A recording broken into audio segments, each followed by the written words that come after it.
Sludge, you buckaroos, and how the heck are you? I'm going to be Tom the Beer Whisperer for the purposes of this video anyway. How the heck are you?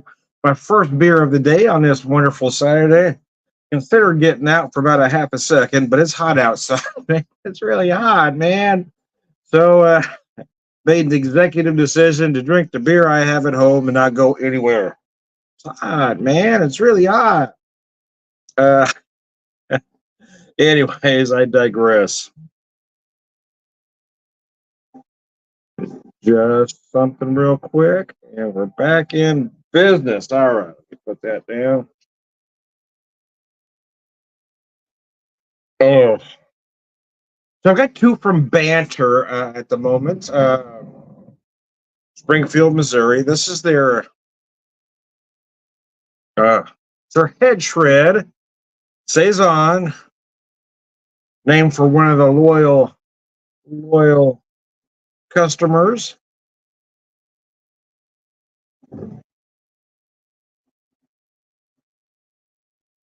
A nice Belgian style saison.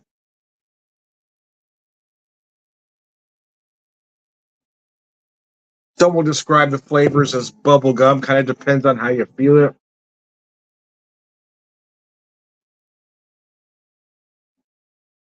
But you may also pick up some light fruit notes. Banana, certainly not unusual.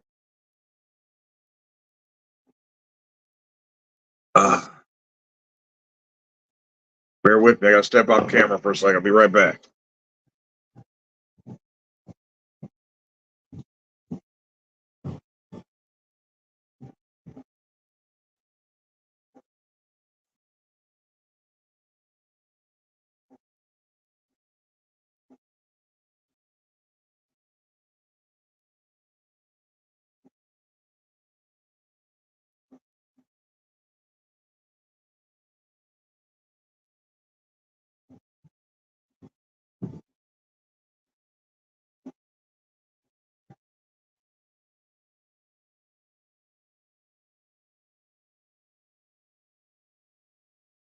And I'm back. Sorry about that.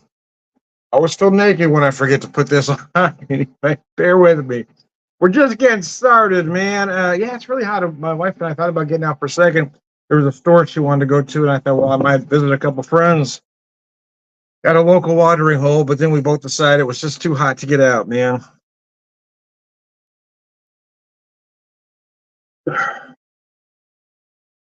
A damn fine interpretation of Belgian style saison. Runs about 6.8, so it's on the big side. But you really don't taste that alcohol. It hides it extremely well.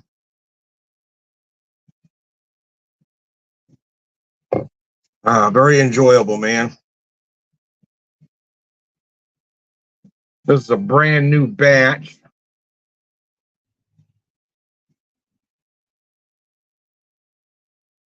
Oh, man, that is nice. Really like that beer. I hadn't had it in a while.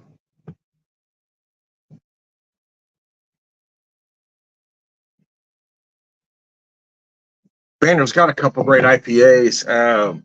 Iron Gospel, which is their hazy, and then the 66 Road Trip, which is sort of West Coast ish, right? Midwest Coast, let's call it.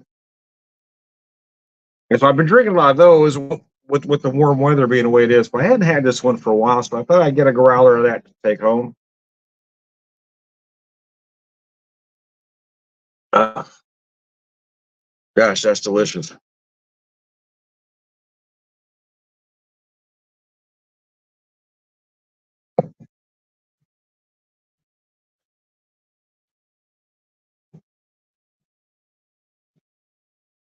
Yeah, it's a warm day in here in the Ozarks. It's in the 90s, man.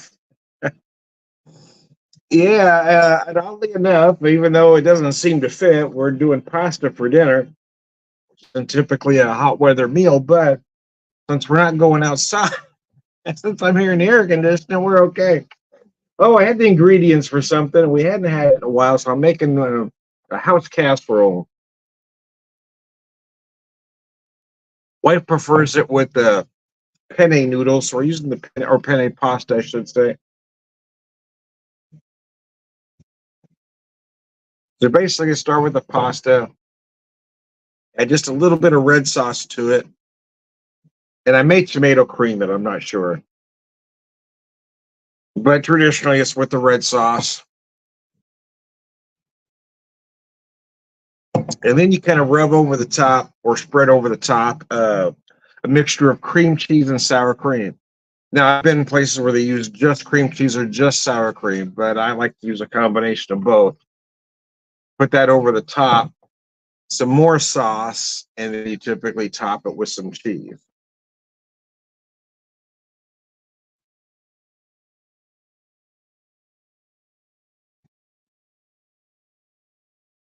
But if you go to some places, they don't top it with cheese, or they don't even bake it. They just kind of put all that together. But I like to get that all together and then kind of bake it.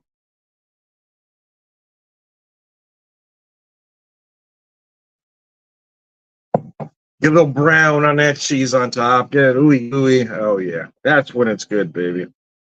Yeah, because I wanted to go to the store, pick up some stuff for a salad to have with it, but I vetoed that as well because it's hot. Man, fuck it, I'm just gonna start drinking. I can either go to the store now and get it or start drinking. I said, oh, screw it. It's already 3:30 ish, so we might as well start drinking. If anybody ever has any questions or comments, I encourage you to. If you want to talk about what you're drinking, put it up there. Let me know. I like to have a conversation, just as if you or I were at the pub.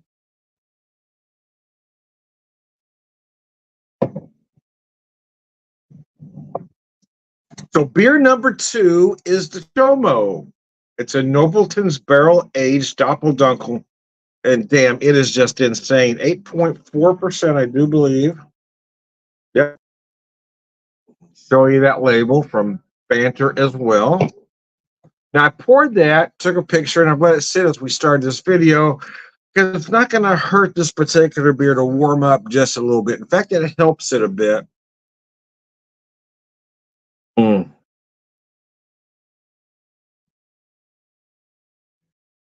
You really feel those big whiskey barrel notes on the nose. Oh my lord, it's just gorgeous.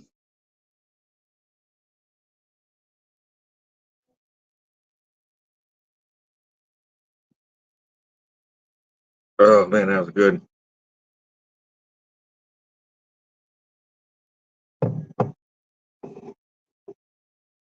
So what's interesting here is it's a Doppeldunkel, right? So just a big super powered dunkel, and then it sat in that whiskey barrel for a year.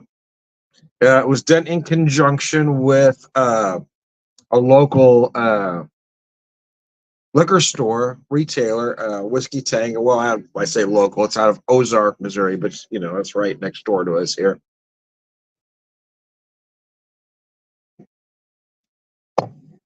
They did a whiskey barrel pick with Nobleton's, and then they loaned us the barrel to age that dunkel, and that Doppeldunkel sat in there a year, and then it was some of it was kegged, some of it was canned, and the keg we had at the brewery went insanely fast because this stuff is just good, man. It's really freaking good. What I was starting to say, and I kind of sidetracked myself, was, you expect to see imperial stout barrel aged, right? Because you got that big, thick beer that can hold up to that barrel. What's interesting here is at 8.4%, it does hold up, but it's just the viscosity is just a little lighter, and in some ways makes it even better. It's not quite as chewy.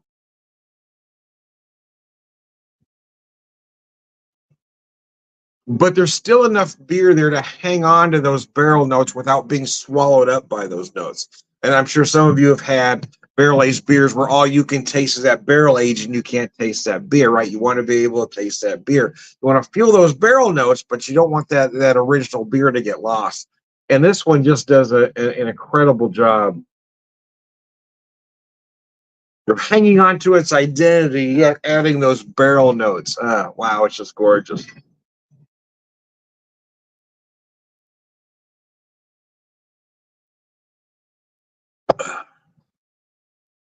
Seas Whiz, that is good, man. I do like this beer.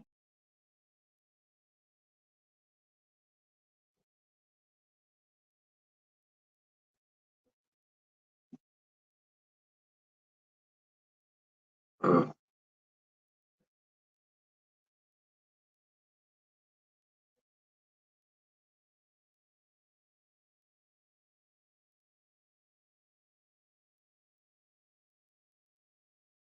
so you feel that big malty goodness. Got lost there for a second. Just was trying to absorb that beer.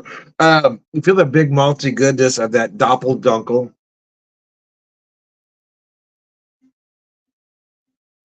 Which you're typically used to seeing Doppelbox, but this is the Dunkel he decided to double up.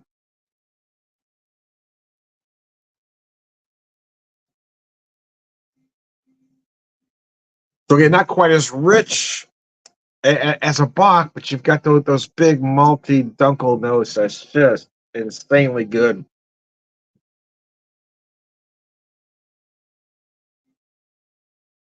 And if you like barrel aged like I do, man, this beer is just insanely good. You really feel those big whiskey notes in there. But again, like I said earlier, it doesn't completely envelop the beer. You still feel that Doppeldunkel, but boy, that those whiskey barrel notes are just gorgeous. You feel that whiskey, you feel the oak, you feel that vanilla that was added in there, which is adding something to that Dunkel. A Dunkel isn't going to impart any fruit notes, but you may pick up some from that barrel. Wouldn't be unusual for that whiskey barrel to add a raisin-like note or some other dark fruit to it. That's really between you and your taste buds. The Dunkel itself isn't going to impart any of that, but that whiskey barrel could add that to the Dunkel. The Doppeldunkel, I should say.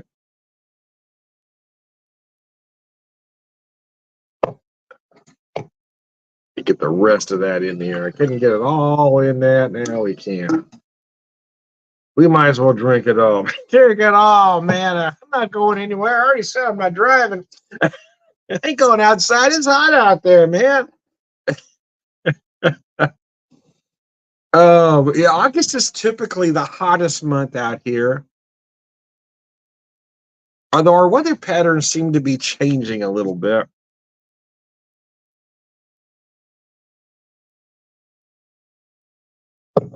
It tends to cool down just a little bit in September.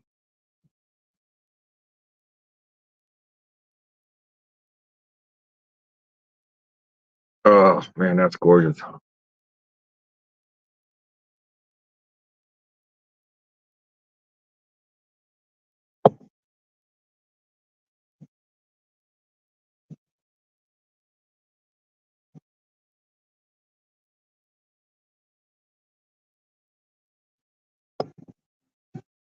So a lot of times when I make this house casserole, sometimes I do it with just the sauce. Sometimes I'll add some sausage, Italian sausage or ground beef to it. In this case, I just added. I would typically like to add some Italian sausage, but my wife isn't as big a fan of it as I am, so I just add a little bit of ground beef, not a lot,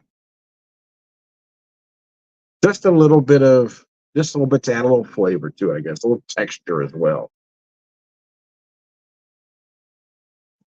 And I've had this pasta before where it's just the pasta, and then they put the sauce on top, and then, like I said, your mixture on top. But I like to mix a little bit of that sauce in the pasta, get that flavor in there, let that sit, and then I add the cream cheese sour cream mixture over the top.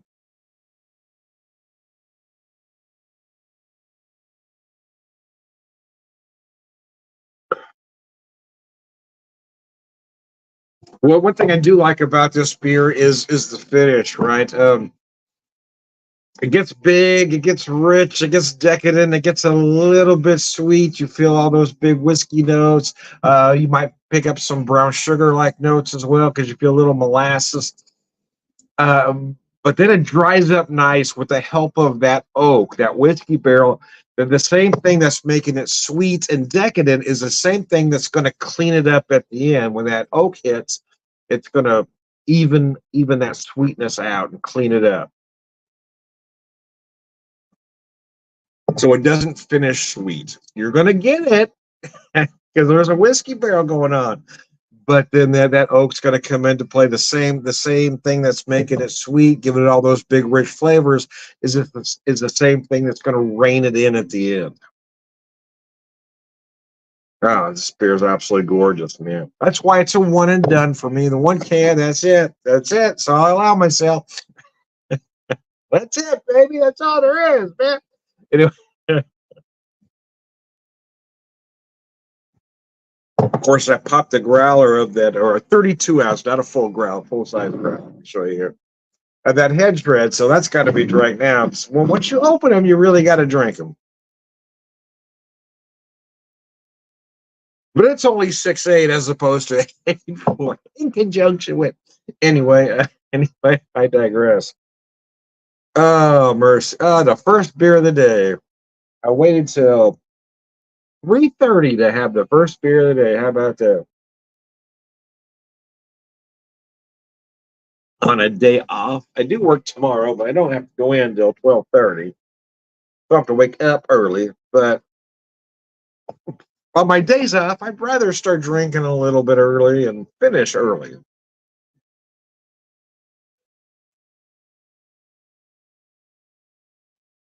I'd start just a little bit later than I usually do on a day off, man.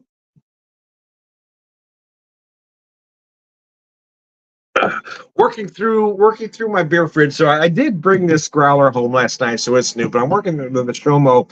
I'm working through a lot of stuff in my beer fridge. The problem is one of the reasons why I brought that head shred home is most of the contents left in my beer fridge that I'm trying to empty are barrel aged or imperial stouts or very decadent beers, barley wines, that kind of thing. That's mostly what I have left in there. I don't necessarily want to drink everything, but I want to get a lot of it out of there. I'm trying to make some room for when we come back from our vacation. I can just, load it all straight into my beer fridge, man. And I've had some stuff that's been in there for quite a while, so I'm trying to weed through some stuff.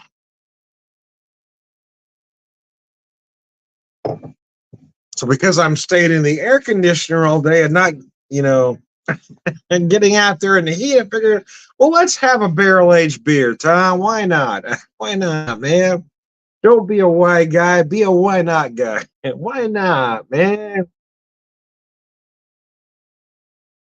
Don't let the man bring you down. Don't let big government tell you what you can do or can't do.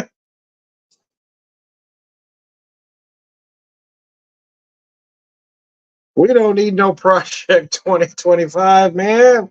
We don't need Big Brother dictating our lives. We don't need Big Brother dictating morality, especially since it's coming from the most immoral folks on the planet. Anyway, I digress.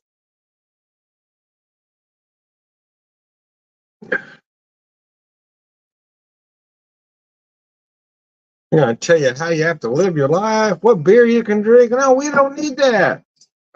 It's time to stand up for ourselves. Anyways, lunch.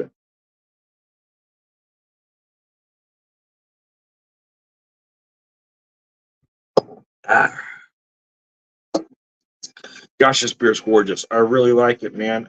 Introducing Stromo, a Doppel Dunkel aged in a whiskey barrel.